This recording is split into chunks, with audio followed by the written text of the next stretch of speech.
रोहित एक बहुत ही गरीब घर में पैदा हुआ था। रोहित ने जन्म से ही अपनी माँ को बीमार देखा था। उसके पापा अक्सर काम की तलाश में जाते, लेकिन खाली हाथ ही वापस लौटते। क्या आज भी आपको कोई काम नहीं मिला? नहीं पुष्पा, आज भी मुझे कोई काम नहीं मिला। गांव में कोई मुझे काम ही नहीं देता, क्योंकि मेरे पिता एक चोर थे। अब वो चोर थे तो इसमें भला मेरा क्या कसूर? इलाज न मिल पाने की वजह से रोहित की माँ का इंतकाल हो गया। रोहित के पापा अकेले ही रोते रहे। उस गरीब के घर कौन सांत्वना देने आता। बीवी की मौत के बाद रोहित के पापा का मन टूट गया। उन्होंने भी खटिया पकड़ ली। अब बेचारा रोहित ही उनकी देखभाल करता। रोहित बाकी के गांव के बच्चों की तरह पढ़ना चाहता था। एक दिन वो गांव के सरकारी स्कूल में पहुंचा। हाँ मास्टर जी, मेरा किसी भी कक्षा में दाखिला कर दीजिए, मैं पढ़ना चाहता हूँ। मैं तुम्हारे दादा और पिता दोनों को अच्छी तरह से जानता हूँ। तुम्हें यहाँ किसी भी कक्षा में दाखिला नहीं मिलेगा। मास्टर ने रोहित को भगा दिया। रोहित रोता हुआ गांव के सरपंच के पास पहुंचा। सरपंच काका, मास्टर जी मुझे स्कूल में दाखिला नहीं दे रहे हैं। वो कहते हैं कि मेरी संगत में और भी बच्चे बिगड़ जाएंगे। वो ठीक ही कहते हैं। अगर मास्टर ने तुम्हें स्कूल में एडमिशन दे दिया होता तो मैंने तुम्हें बाहर निकलवा दिया होता। रोहित रोते हुए घर पहुंचा। उसने सारी बात अपने पापा को बताई। इस गांव के लोगों से कोई उम्मीद मत रखो बेटा। अगर तुम्हें पढ़ना है, मैं तो तुम्हारा स्कूल में दाखिला नहीं करा सकता, लेकिन मेरा एक कबाड़ी दोस्त है। वो घरों से कबाड़ा इकट्ठा करता है। उसके पास तुम्हारे लिए कुछ किताबें जरूर होंगी। रोहित के पापा कमजोरी की वजह से चल नहीं पाते थे, लेकिन वो अपने बेटे की वजह से किसी तरह लकड़ी टेक कर चलते हुए अपने कबाड़ी दोस्त के पास पहुँचे। अगर तुम्हारे पास कुछ किताबें हो तो दे दो ना। अरे बहुत सी किताबों का ढेर पड़ा है, तुम्हें जितनी चाहे हो उठाकर ले जाओ। रोहित के पापा जितना उठा सकते थे उतनी किताबें एक बोरे में भरकर लेकर आए और रोहित को दे दी। इत्तेफाक से वो सारी किताबें विज्ञान की थीं। रोहित ने किताबें पढ़ना शुरू की कि किताबों में दिलचस्पी बढ़ती गई। बेटे, अगर तुझे और किताबें चाहिए तो तू कबाड़ी का ही काम शुरू कर दे। बार बार मैं रामलाल के घर किताबें लेने नहीं जा सकता। रोहित ने कबाड़ लेने का काम शुरू कर दिया। यही काम करते करते वो बड़ा हो गया। रोहित ठेला लेकर गली में आवाज लगा रहा है। कॉपी, किताबें, न्यूज़पेपर की रद्दी बेचो। सिलेबस की किताबें पढ़ने का मन ना हो तो उन्हें भी बेचो। रोहित सरपंच के घर के पास से गुजर रहा था। तभी सरपंच की बेटी बाहर निकल आई। तुम ये किस तरह की आवाजें लगा रहे हो? अरे बहुत से लोग अपने घर में किताबों का ढेर इकट्ठा करके रख लेते हैं, लेकिन उन्हें पढ़ते नहीं।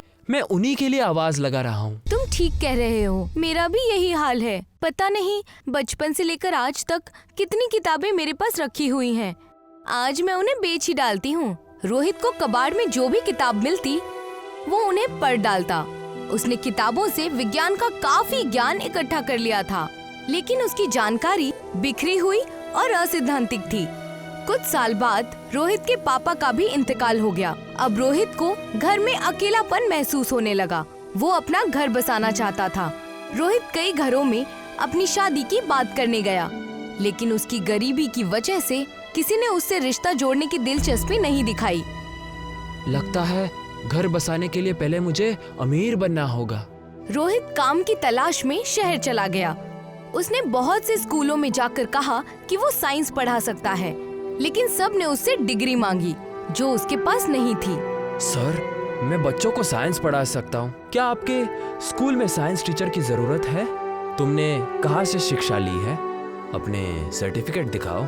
सर, मेरे पास तो कोई सर्टिफिकेट नहीं है। मैंने तो कबाड़ी के किताबों से ही ज्ञान हासिल किया है। निकल जाओ यहाँ से।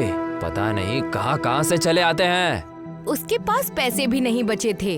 वो थक हार कर सड़क पर एक बंगले के सामने दरख्त की छाया में बैठ गया। अरे बेटा, कौन है तुम? जाओ यहाँ से, सर आते ही होंगे। अरे भाई, किसी को क्या सड़क पर बैठने की भी कोई इजाजत नहीं? इन गरीबों के लिए ये दुनिया इतनी कठोर क्यों है? सिक्योरिटी गार्ड और रोहित बात कर ही रहे थे कि तभी वहाँ बंगले के मालिक की कार आ गई। अरे वाह, कौन है ये? तुम इसे क्यों डांट रहे हो? अरे सर पता नहीं कौन है यार, यहाँ क्या कर रहा है? अब सर मेरा नाम रोहित है। मैंने कबाड़ी से किताबें इकट्ठे करके साइंस की नॉलेज हासिल की है, लेकिन डिग्री ना होने की वजह से मुझे कहीं काम ही नहीं मिल रहा। कार में बैठा आदमी एक वैज्ञानिक था। वो हर जगह रोबोटिक्स पर लेक्चर देने जाता था। वैज्ञानिक खुद भी गरीब रहा था, इसीलिए उसको रोहित से हमदर्दी थी। मुझे अपने लैब में एक असिस्टेंट की जरूरत है, तुम मेरे साथ काम कर सकते हो? वैज्ञानिक की लैब में कई रोबोट्स थे जिन्हें वो इंसानों जैसे बनाने की कोशिश कर रहा था। रोहित ने रोबोटिक्स पर बहुत सारी किताबें पढ़ी और एक्सपेरिमेंट्स भी करने सीखे। कुछ सालों की कड़ी मेहनत के बाद रोहित ने रोबोट बनाना। गांव वालों ने मुझे और मेरे पिता को हमेशा चोर समझा। अब मैं उन्हें जरा मजा चखाता हूँ। रोहित गांव गया और उसने गांव में क्या क्या चल रहा है इसकी जानकारी हासिल की। मास्टर मुकेश, जिसने कभी रोहित को स्कूल में दाखिला नहीं दिया था, अपनी बेटी के लिए लड़की ढूंढ रहा था।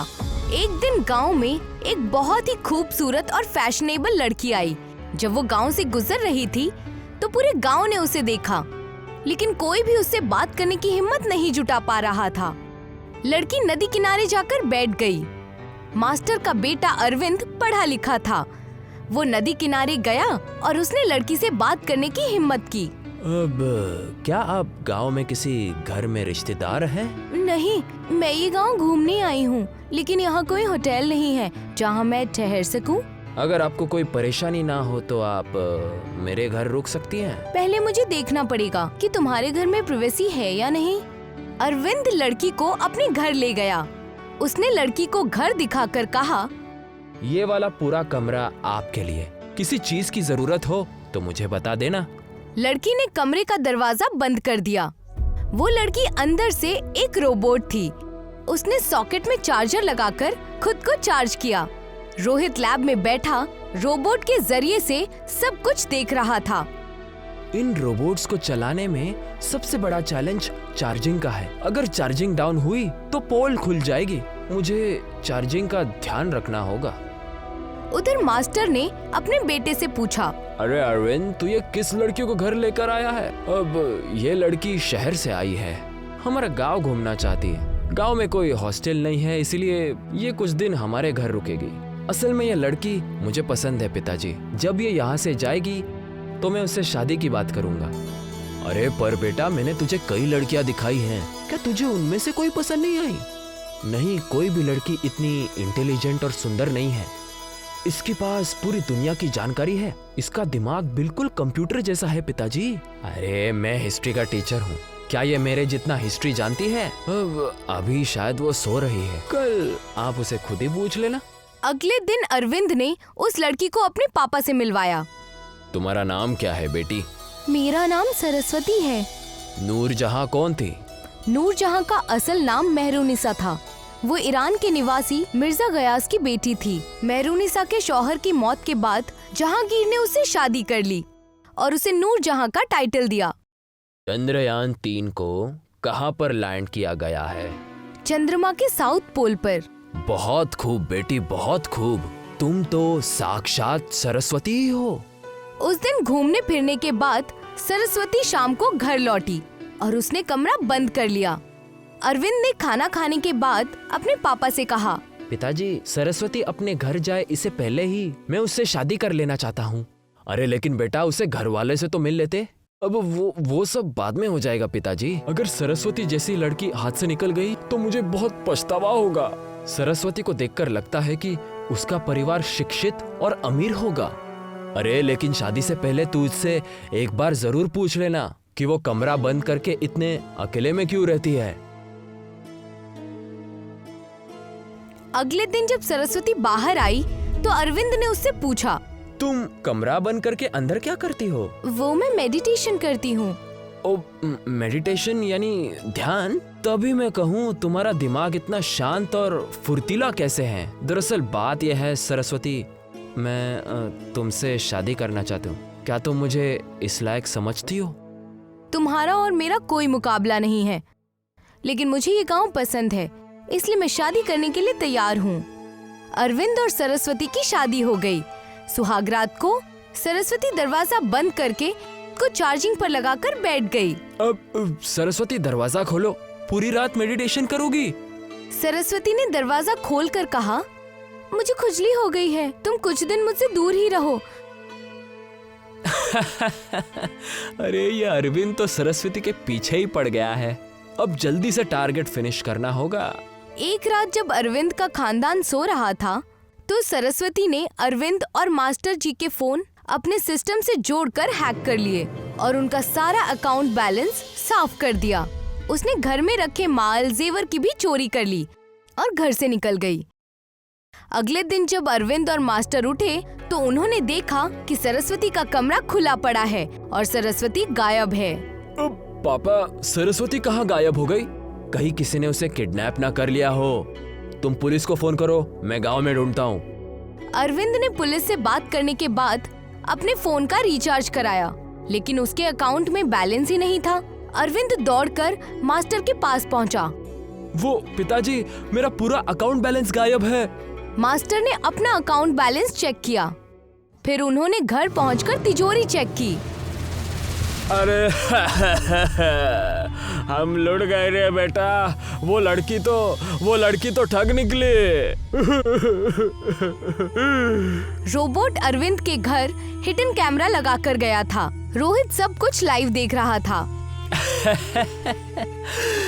बहुत खूब सरस्वती, अब सरपंच की बारी। उसका मन भी अपने बेटे के शादी के लिए बहुत व्याकुल है। रोहित ने रोबोट का चेहरा बदल दिया। उसने रोबोट की ड्रेस और बिहेवियर में भी कुछ चेंज किया। अब तुम्हारा नाम होगा वैशाली। तुम सरपंच के बेटे मनोज के पास जाने के लिए तैयार हो? सरपंच का बेटा मनोज एक सॉफ्टवेयर इंजीनियर था। वो शहर में एक सॉफ्टवेयर कंपनी में काम करता था। रोबोट वैशाली उस कंपनी में काम करने पहुंची। कंपनी के बाकी वर्कर्स तो काम करते थक जाते थे, लेकिन वैशाली बिना थके, बिना लंच किए सुबह से शाम तक लगातार काम करती। अगर बॉस उसे एक्स्ट्रा काम देते तो उसे भी निपटा देती। जल्दी वैशाली कंपनी की सीईओ बन गई। उसने मनोज से दोस्ती बनाना शुरू किया। हाय मनोज। Hi ma'am. तुम मुझे मेरे नाम से बुला सकते हो। क्या तुम अपने गांव जा रहे हो? हाँ, मैं 1 साल से अपने गांव नहीं गया, इसीलिए 1 महीने की छुट्टी ले ली है। क्या मैं भी तुम्हारे साथ चलूं? मुझे गांव का धूल मिट्टी वाला हरा भरा माहौल बहुत पसंद है। वैशाली मनोज के साथ उसके घर पहुंची। क्या मुझे अलग रूम मिल पाएगा? हाँ, क्यों नहीं, हमारा घर बहुत बड़ा है। वैशाली ने जब रूम बंद कर लिया तो सरपंच ने मनोज से पूछा, भाई ये लड़की कौन है बेटा? ये मेरे कंपनी की सीईओ है, यानी तुमसे ज्यादा कमाती है। हाँ, उसकी पोस्ट मुझसे बड़ी है। तो इस लड़की से अपनी शादी की बात कर ले। अगर तेरी इससे शादी हो गई तो मेरी इनकम ट्रिपल हो जाएगी। मनोज ने अगले दिन वैशाली से शादी की बात की। वैशाली ने शादी के लिए हाँ कर दी। मनोज ने सपने देखना शुरू कर दिया। अब मैं शहर में एक फ्लैट खरीदूंगा और एक कार भी, लेकिन उससे पहले अल्ट्रा एचडी स्मार्ट टीवी नहीं, होम थिएटर। उधर वैशाली सरपंच के मोबाइल को हैक करके सारा बैलेंस साफ कर रही थी। एक दिन रोबोट के चार्जिंग पॉइंट में कोई खराबी आ गई। दोपहर तक वैशाली का कमरा नहीं खुला। मनोज उस दिन वैशाली को सिनेमा हॉल ले जाना चाहता था।